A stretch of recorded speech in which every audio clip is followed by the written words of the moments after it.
4-minute 40k.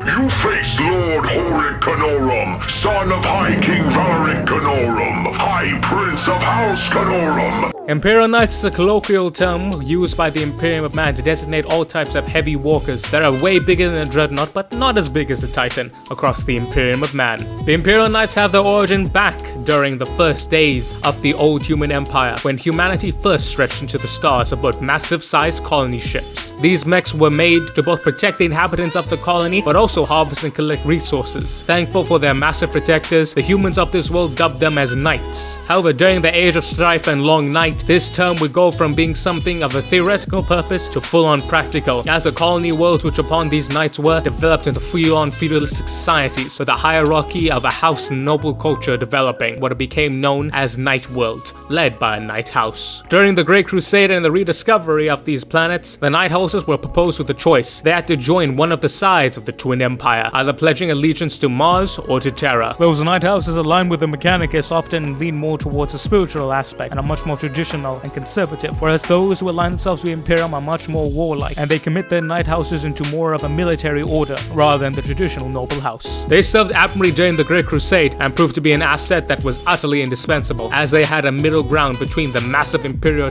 class knights and the heavy weapon armaments used by the Imperium of Man. During the Horus Heresy, half of them joined the War Master Horus while half of them remained loyal and have continued fighting out with their descendants up until this day. When it comes to the Traitor Knights, we have two main varieties. The first being the Iconoclasts. The Iconoclasts are unique amongst knights, as when their heresy was committed, the Throne Mechanicum, the device in which all knights are piloted, and contains the spirits of all the previous knight pilots. When they realized what their descendants were doing, they all screamed out in a psychic rage and turned the knights into mindless droning machines filled with horror and sorrow with despair what had been done. Then we also have those of the Infernal Houses, who unlike their Iconoclast brothers swore allegiance with full heart and managed to overwhelm the previous nobility, throwing away all righteousness and oaths for the sake of power, wealth, and nobility. When it comes to Knight Houses, you have two different kinds. You have the Knight Houses who use the term knights in more of a thematic and honorable sense, priding themselves on their old dynasty and traditions, but make use of heavy-duty armor as well as regiments of men-at-arms clad as advanced guardsmen, similar to the Tempestus Scions of the Inquisition. But then you have old-school knights who quite literally live in a medieval castle and have men-at-arms and cavalry clad in sword and board, yet ride around in a giant goddamn mech suit.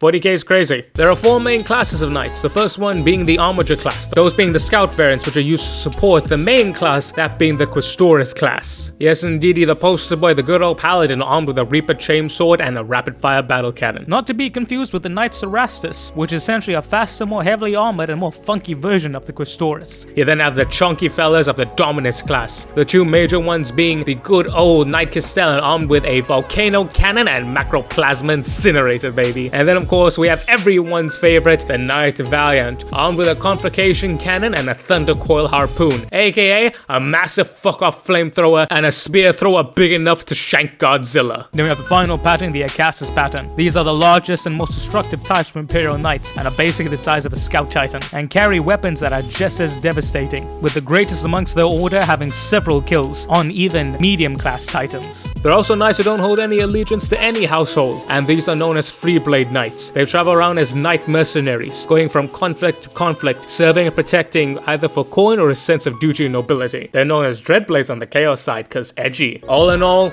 the Imperial Knights make up a vital part of the Imperium's military, as it provides that vital link point between the heavy-duty Super Titans as well as the armory of the Imperium. Not to mention, they're just really bloody cool. All knights have a sense of duty, honor, and tradition, and while at the worst they can become hoity-toity idiots, however, they can become true and noble warriors at their best, who will protect you and stand until their dying days and hunt down the worst of their order who betrayed you to make sure that their justice will be delivered by the righteous hand of an Imperial Knight. Yep, 4-minute 40k, hope you guys liked it. If you like it, leave a like. If you really liked it, you can leave me a super thanks. Either way, hit a sub to join the Ranger Trooper Corps, and have a great day. This was Rangers.